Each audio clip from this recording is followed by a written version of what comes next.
Over the years, I've realized most camping frustration doesn't come from big failures.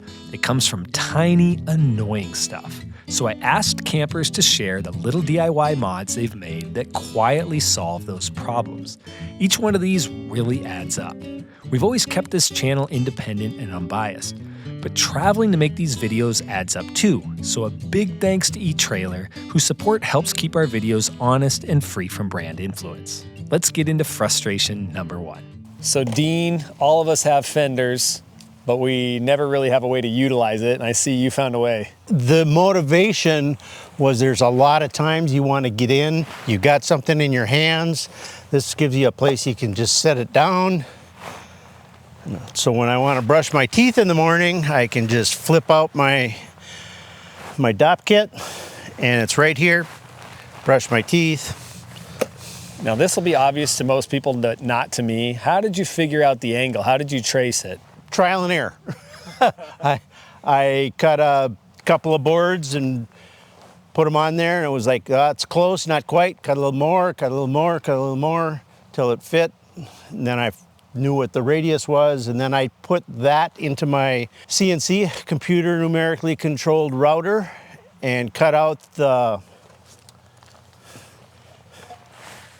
legs using that, and then I cut out the mortises so the tinions of the leg slide right into the mortises on the top. Oh wow, that's beautiful. Okay, so if you didn't have a CNC router, how would you do it? You could do it with just nail it.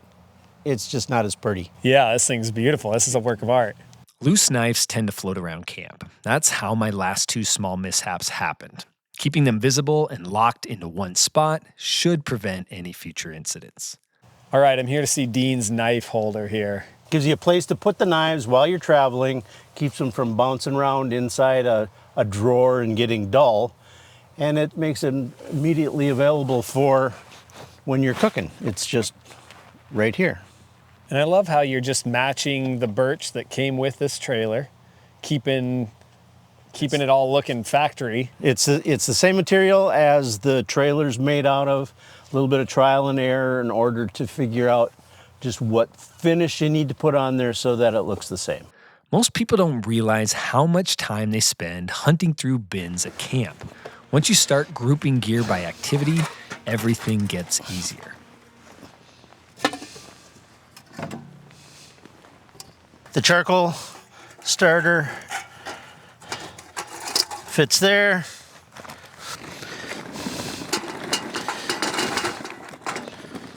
Can you explain that charcoal starter to me? I've never seen one of these. It's like the chimney starters you can buy for $15, but I put a fire starter, wax and sawdust or wood chips is what homemade ones. A lot of people make them out of dryer lint and wax. Yeah. Put that on the bottom like that. Put the chimney starter on it, fill it with charcoal, and 10 minutes later the charcoal is ready to go. So all of this fits in this box, nice and organized, everything in one place. So I find it doesn't take much wind to impact a camp stove. And you also don't want to move your trailer each time the wind changes direction. It gets really windy, especially out here on the plains. And so even just the slightest bit of breeze will take out the fire that I need for like my tea kettle. And so these are great for anytime you're cooking. So you just literally just stick them up here. We camped somewhere where it was really windy and we couldn't make coffee because it was blowing the flames around. So I made a little collar to stop the wind, a little cutout for the handle, worked like a champ. And that's just aluminum flashing? Just a piece of aluminum flashing with a couple of pop rivets in it. Once the galley hatch is open, it often ends up higher than you expected because of the terrain you are parked on. Having an easy way to pull it down is surprisingly helpful. Just recently, I came up with this tremendous mod, and my spouse, Lucy, is so pleased with it. She said it's the best mod I've ever done. And so I said, well, she said, you're so handy. And you know, the rest of that. Did she tell you how handsome you were too? Yes. Yeah. It's just a common bungee strap, everyday bungee strap. with one hook end off and the other just hooked together. Very simple. You can use any kind of bungee strap. This is the length that works for us. You just wrap it around the handle and it becomes the perfect thing to pull down your door. And it can hang there after you close the door.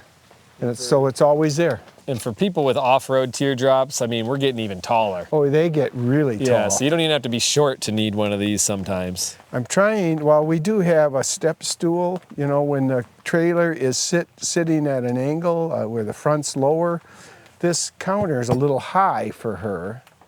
And so I'm trying, I mean, a stool, something like that, like the fender thing, that's sturdy enough to stand on is what I'm... If you can make a long one across there. A long one that's made out of something, some good wood, you know, some good solid oak or something, with the legs will fold. Side entry tents greatly add to the small camper experience, but they also are one of your weakest pieces of camping gear. A little padding in the right place goes a long way. And then I see these corner protectors up here. Why would we need these? Well, we haven't had that problem, but some of our friends have when it gets really windy and maybe they're not in camp. This tent is not the strongest fabric. Yep. And so these corner protectors create that protection from getting ripped. This is the third generation, and I think it's perfected. Cut it, slice it with a utility knife, bend it 90 degrees. Some of the wonderful Gorilla duct tape. We use that on everything. Yep. While many teardrops have great exterior storage, most interiors lack proper surfaces to hold gear.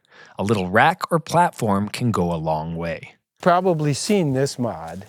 Oh, I've seen it, but I haven't filmed it yet. This is a fairly recent mod also that we saw our friend Mike Harrell, who's not at this rally this year, but he's been at every one before. He came up with this very simple wire shelf, plastic coated, cut to fit, slides in and out quite easily. When we travel, I just pull it in and slide it in front of the mattress. One other mod that I wished I had found earlier, but I was having a problem, is the drawer, when I was traveling, would slide out and bounce around. I ended up coming up with this really simple mod when we're traveling. These little brackets just slip down and prevents the drawer from sliding out. Sliding cabinet doors over time, they start to get annoying. When I have to get into my drawer on the right, I open it like this, and the doors line up, and get in, move it around, and then to close that door, I have to move this over and pull that door closed. The mod I did, not my idea, I got this from David Erler. He just put these on with strips, 3M strips. And now when I want to close that door, I just move it this way, and this little hook stays together. Many folks on this channel have talked about AC or fans directly hitting them in the face. There are a number of solutions to avoid this. I thought this one is a pretty smart dual-purpose solution. On our trip to Alaska, we bought a cover for our fan just to prevent daylight coming in during the 24 hours of sunlight. But now we still use it in Minnesota. So on our cold nights, we keep the fan running with the heater going just to keep condensation down. But this kind of redirects the air away from our heads so we don't have cold air coming down on our heads all night. Another small annoyance that can turn into a big problem is rodents. Most people think about rodent prevention in the fall, but early spring is another high-risk period when mice look for safe places to nest and breed. For us, rodent control isn't one magic solution. It's layers. Seal gaps and run an LED rope light around the perimeter of the camper. Lights don't stop mice if there's food involved, which is why removing food matters. What the light does do is make the area less comfortable. And if they get past that first line of defense, inside the camper you can add an ultrasonic deterrent, essentially a high-frequency sound humans can't hear, but rodents don't like. Place one low in the cabin and most of those little buggers move on. You can get them in 12-volt versions for your camper battery or 120-volt versions you can leave plugged in through the winter. Both are available at etrailer.com or in the description below. I lost count of how many campgrounds I showed up to where I couldn't even break through the ground with a standard tent stake. Not only have I bent more stakes than I can count, I've also ruined almost as many mallets trying to pull them out. This is one way to alleviate that issue. I got these at Fleet Farm. They're 5/16 by 6 inch, and then I got the washers to fit on and bent the S hooks and then put a fuel line hose on there to keep them on all the time so they wouldn't fall off. And all you do, take your electric drill,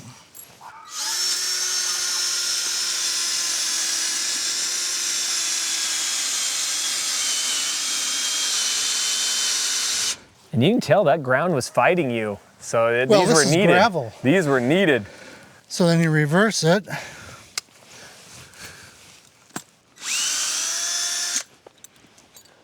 Wow, I love that. Can you show me that again close up? So let's talk about that. The gasket on there, well, it's not actually a gasket, it's No, it's a fuel line. fuel line. I got a auto store. See, and this is gravel. I don't know how deep the gravel is. Yeah, you can hear that bite. Gas hose. Yep. Then you have a larger fender washer. About a 1-inch washer on there. And then you have the S hook. The S hook. And the S hook allows you to attach the guy line a lot easier, right? Yep. Some don't. That's just to keep it. Or this one is basically without the S hook on it. Yep. And I use that where I don't need to tie a guy line on it. But I drilled a hole in there, so if I had to hook, Yep. I could put a hook on there. Yeah, so like this one here, he doesn't need the S hook on there Yeah, because it's going over the webbing. The webbing of the tie down there. And then on the clams, it goes right through the grommet. And then I use the S hook for these also, because I just used the bungee cord on there. Oh, that's nice, yeah. And then some of these have an extra washer just to keep it from going over the top. If you take a painter's pole and you put an end on here, you can, on the top of your clam is the hub. You push that up in there tight and brace it, and a strong wind or a heavy rain, your clam roof will not collapse. Yeah, and for those who aren't used to a clam, that hub, after so much tension, if you get so much water up there, it's gonna close itself. A lot of us camp in areas that can get a bit muggy and buggy. We shouldn't have to sacrifice our comfort just because we're cooking outdoors. I love how this device really tackles that. This is something else that we picked up this year that we can't hardly leave home without. It's a 24-volt Cobalt from Lowe's, rechargeable batteries, fan, puts out a lot of air. We use it a lot, but the best part is when we're cooking, we can hang it right from the galley door, point it into the galley, and we have air moving. Same battery that I use in my flashlight. Again, it's the batteries are multitaskable.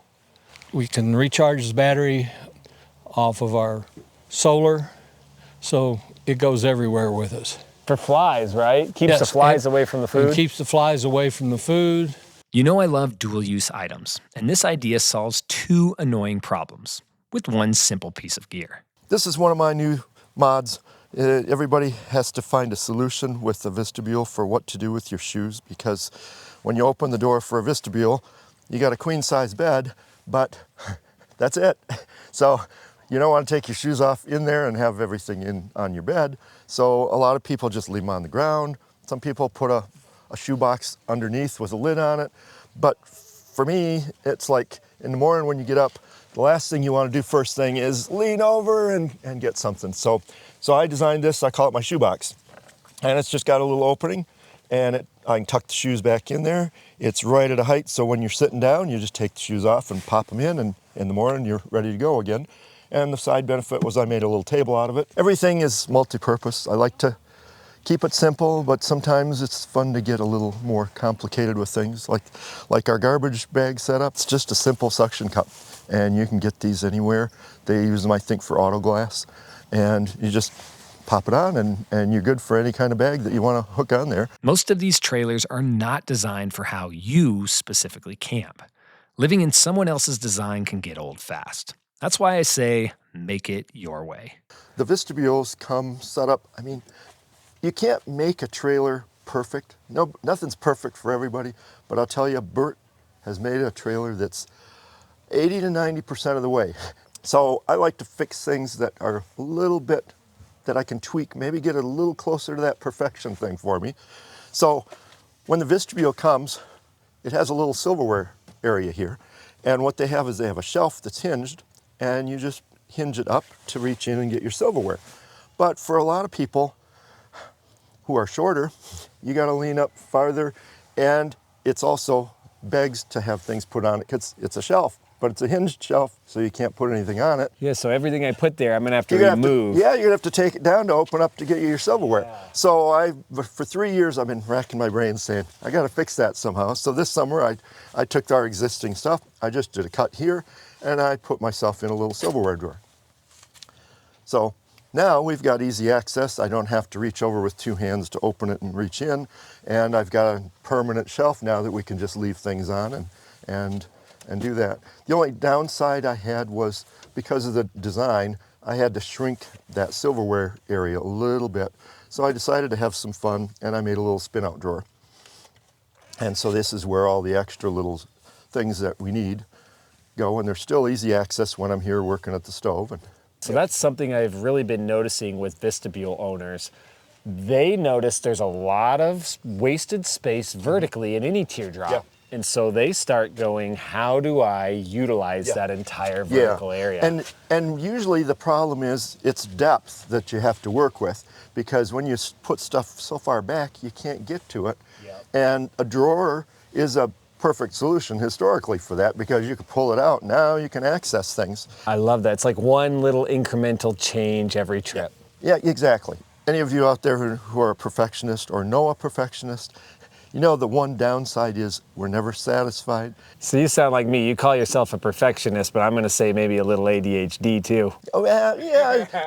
There's a border cross level between those two. I'm thinking so. Yeah. I think you'd agree none of these are big dramatic upgrades. Most of them cost very little, but together they change how camping feels. They save time here, cut frustrations there, and over a trip, that adds up. So if one of these sparked an idea, try it, tweak it, make it yours. And if you've got a small DIY mod that's made your trips better, I'd love to hear about it in the comments. Because once you start knocking out the little annoyances, you realize pretty quickly life can be simpler outside.